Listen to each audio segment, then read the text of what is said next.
Hey, this is Tanisha. So this week I am back with abstract challenge number 12, and there's a lot I learned with this one. But before I get into that, let's just talk about, for anyone that is new, I am working on an abstract challenge where I am making 100 abstract paintings using different methods. So I'm just experimenting basically. And the goal is just to allow myself to play and try new things instead of being stuck doing the same old thing.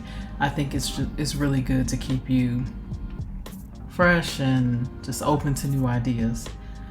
And so with that being said, this challenge I'm using 5x5 paper. And initially when I was doing this challenge, I would spend an hour or two or days working on it. And the goal is this is supposed to be a quick study, not a long drawn out thing. So I've changed it to where now every time I do these paintings, I put on a timer. I give myself 15 minutes, and when it's done, and that's it. With that being said, let's get into what's going on here. So the challenge for this video is stencils. This was my chance to revisit stencils because previously when I did stencils, I didn't go well. Let's put it that way. So this time, I ran into some issues with the stencils, and one of the reasons that I ran into an issue was my fault because I made the stencils myself and I forgot to take them apart. So when the machine cuts it, there's a part you have to pull off. Well, I didn't do that before starting this video, so I was only able to use 2 stencils in this video, and that's okay. It was really fun trying it, and I love the effects that it gave.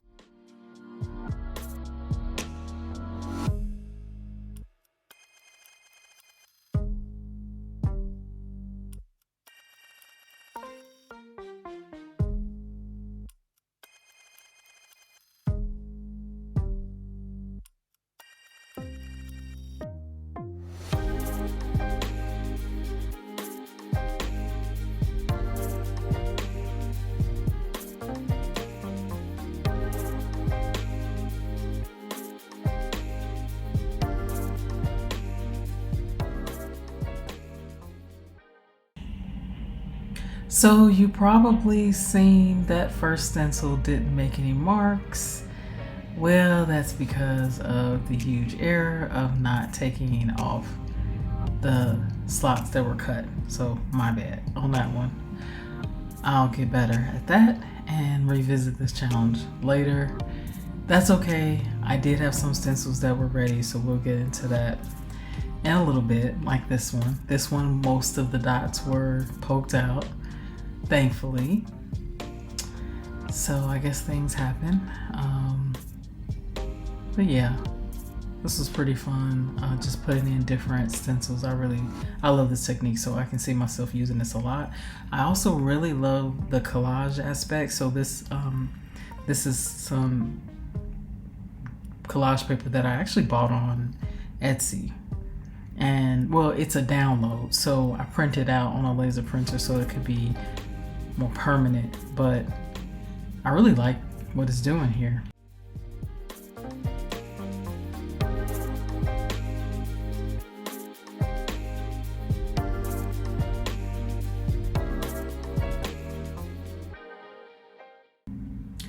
So I'm about to go in with this letter template, and I have to say this was definitely a lesson learned for us all. I don't think anybody really want to put the alphabet in order on your paper, so while this is really nice, it's not, it's not ideal. So I would definitely do something different, like have either do a letter by letter, which is a little bit harder, or create stencils with actual words. It just depends. So I'm going to experiment with this a little bit more and see how I can do letter by letter perhaps, and not the way that I did it here. I still like it. I especially like the two-tone, how the colors came out that way. But again, lesson learned there.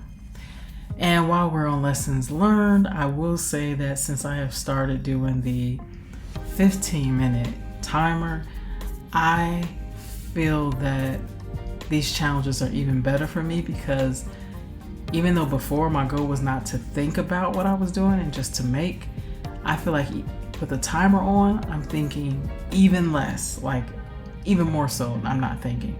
I have no time to think. All I can think of is, let's move, let's make the next step, let's do this, let's do that.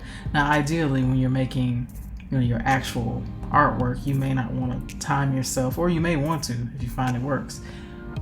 But in this case, where I'm trying to learn something, try to get out of my head, the timer is really helpful. So I highly suggest you consider, when you're doing, and if you decide to do any of these quick studies, that you utilize a timer. You will see how you move differently within your painting, more intuitive. I guess the word I want to say is intuitively, how you'll just create and not think. It's really good lesson that I've learned, and I hope you will try it yourself.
So let's talk about the colors. I didn't really think too much about the colors, and I absolutely love when I do this, because for some reason it seems to work out. I just picked out some colors. I picked out a golden turquoise, and then another some kind of pink, and I believe a purple as well, of course, my favorite colors. And I just said, let's just go with it. I didn't test it, and I really like it. I really like the colors together. I had a lot of fun with this, and I'm finding that I really like working more unplanned and just letting myself be. I feel like the results are so much better than when I do too much planning. I'm not saying you shouldn't do any planning, like planning your colors or things like that, but I think there's something really authentic about letting yourself be, turn off your thinking, and just go. It's just amazing what can come out of you. At least that's what I found for myself. Anytime that I ever did too much thinking, I ruined the painting, whatever painting I was working on. So I definitely suggest you give it a try. Try not to think as much as you possibly can, and use a timer, put on music, or some people find listening to podcasts helps. But the less you can think and turn off the inner critic, I think the better off your art will be. And you will be creating from a place where, your art would just be unique to you, because one, you're letting it come from within. And although thinking may be from within, sometimes that thinking it really messes things up. That's just my opinion.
So another thing I absolutely love are my color pencils.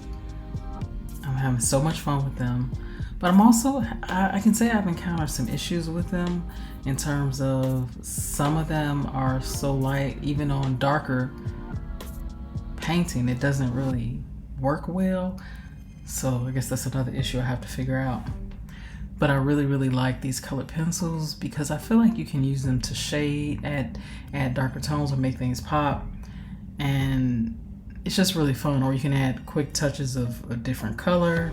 You'll see me in here add a touch of yellow, which I thought really gave a nice pop. But again, when I add that yellow, I didn't plan to add yellow. So this is yellow here. I looked at it, it just felt like to me it was going to work.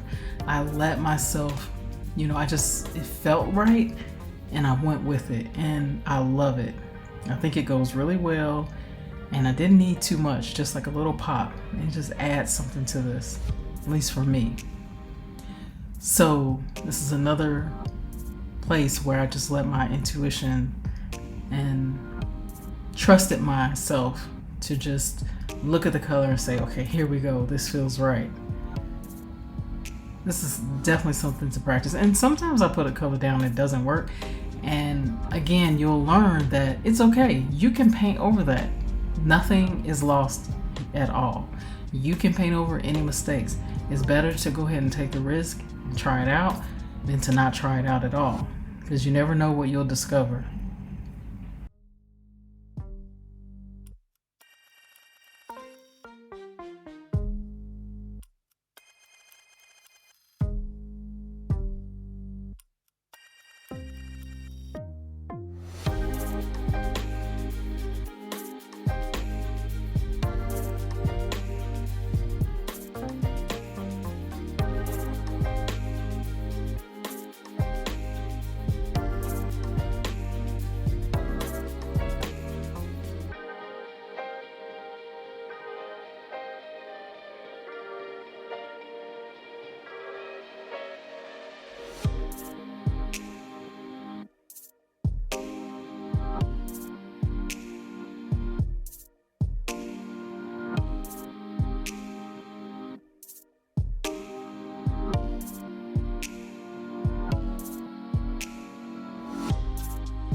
I'm continuing here with more fun with colored pencils. In case you're wondering, I'm using the Faber, I don't know how to pronounce it, so Abredur. I'm not even saying that right, I'm sure. I will put it in the comments so that you can see, not the comments actually, the description of the video, so that you can get a look at what pencils they were. But I just want to say, if you are loving the content you're seeing here, I would definitely appreciate if you subscribe and like the video. And if you have any questions, definitely let me know in the comments, because I want to help as many people as I can. And I hope everything in this video has been helpful to you. Talk to you soon.